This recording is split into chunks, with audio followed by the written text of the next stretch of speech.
Alright, good evening everybody. Tonight we're going to be tying a olive woolly booger. These are really good down here in the Chattahoochee in Georgia, as are black woolly boogers. I have a tendency to tie these with a couple different color heads. We can do a brass head, we can do an olive head, kind of like this right here, and then also too, one of my preferences, one of my favorite go-to heads is the black tungsten head as well too. But really all of them catch fish. I like to do a variety thereof. So we're going to start tonight with a little bit of .020 lead wire, and we're going to do a bunch of wraps around here. 1, 2, 3, 4, 5, 6, 7, 8, 9, 10, 11, 12, 13, 14, 15, 16, 17. It may seem like a lot, but I want this bugger to be heavy. It makes it move down to the water column a little bit quicker. I need to use a little bit less split shot on my setup, and I have a tendency to use these almost exclusively in a hopper dropper setup. Very rarely am I dragging one of these in and of itself. So we'll push that up together a little bit. Now we got a nice good tight wrap right there. I'm going to be using Unithread 6.0 olive. I would normally use a slightly different thread like the olive flat wax. I don't happen to have any of that tonight, so we're going to go with this. So a couple wraps around the head, lock that thread in. And I start by building up a little bit of a thread body right here. The reason for this is I want to bring it up a little bit even to the wraps of lead wire there. Trim that tag off. And now we're going to do really loose wraps back towards the end of the shaft here. And there's a reason for this. Do a couple of wraps this way and go back this way.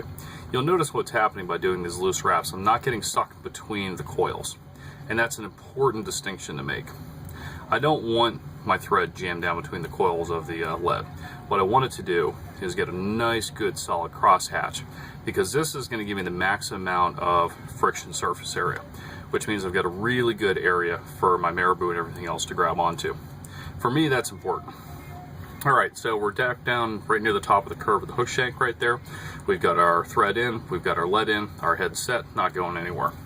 So we're going to go with some olive marabou. And generally speaking, the rule of thumb here is you want to do your thread about the length of the hook shaft. Well, I have a tendency to go just a hair beyond. I found that at least on the waters that I fish, it doesn't really matter a whole lot. I can have some with a really long tail, really short tail. Depending on how the fish are feeling that day, they will all catch. So in this case, I'm going to measure out, plus just a tad more, but not a whole lot. We'll actually shorten that up just some. Hold on just a minute here. My wife has a hard time deciding on what shoes to wear. I have a hard time deciding how long I'm going to make the tail for my buggers. This is what I like to call first world problems.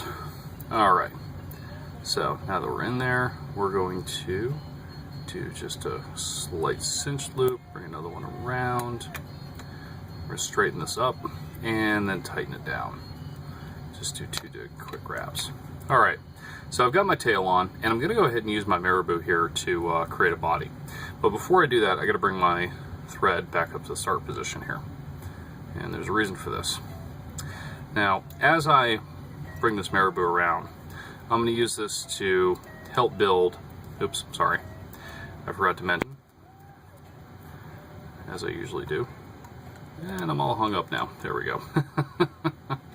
You need to twist this marabou just a bit. You want to twist it just so you don't get too crowded and clumsy down here. This is a technique I've never perfected and likely never will, but I could care less. So we'll come over the top. We're going to cinch down. 1, 2, 3 good cinches. Still doesn't feel quite strong enough, so I'm going to do one more just to pull it in.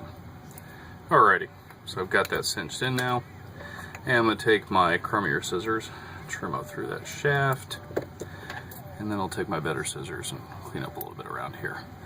The marabou that I get from Bass Pro, not the best, not the worst, but I found at the end of the day it really doesn't matter as long as you can tie a decent pattern. It's going to get fish. You see a lot of people with these videos that tie beautiful, beautiful flies and spend a lot of time and effort into it. And, well, you know what? as long as I'm catching fish on it, that's all I really care about. All right, so we got the basic body of the bugger set up. To be honest, you could take this as is today, go out to the water, throw it on, and fish it, and have a really, really, really good chance of catching fish. That's all that matters. But we're going to go ahead and add a few more things to this. So we're going to go ahead and bring our thread back. Not particularly tight wraps, just loose wraps all the way back around the body. I've got one thread sticking out there, get that clear. And we're going to tie two different things in. First thing we're going to tie in is a little bit of peacock herl here. Now, on a previous video that I did that didn't turn out too well, I had about 3 strands of this. For this particular pattern, I'm only going to go 1 strand. And the reason is I don't want to tract a whole lot from this nice kind of hairy looking body right here. So this is the actual end of the peacock herl, and this is the butt end that would attach to the feather shaft in and of itself. And I'm going to do that butt end out towards the tail, and I'm going to have that head end, the tip, right up near the head.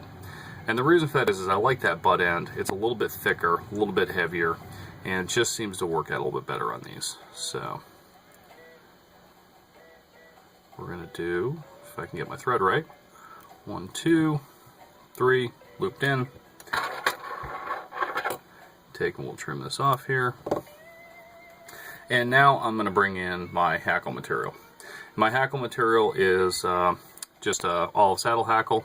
I'm going to take the tip of it, bring it up to about where the head of the fly is, and a little bit more. I want this to stand out just a hair.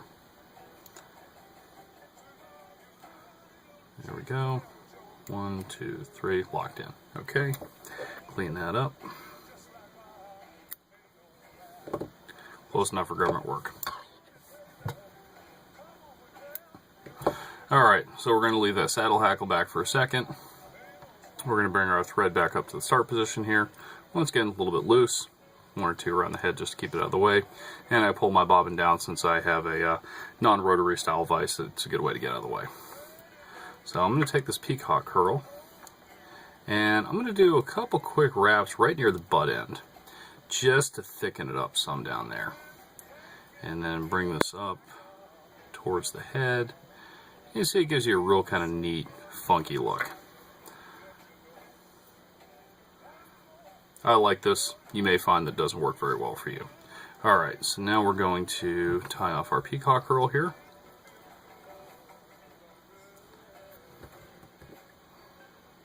Trim that out. 1, 2 quick wraps. And now we bring our saddle hackle around. So the saddle hackle, still not perfect this, probably never will be. Don't care, catch fish, life is good. So we're going to wrap this around for a few wraps. Get this one a little bit tighter since we don't have the fattest body on this bad boy. Get up near the head here and get up into the head. And now we're going to wrap. I need better bobbins. This doesn't hold the thread tight enough. Spin up a bit, and good tight snug wrap. Okay, now we're in. Now I can trim this out. And then we're going to pull these hackles back just a little bit here.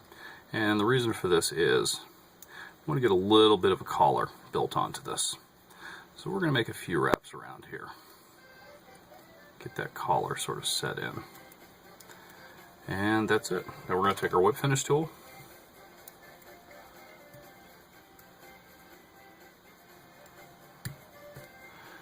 Get that whip finished off. Trim that tag out. And there you go.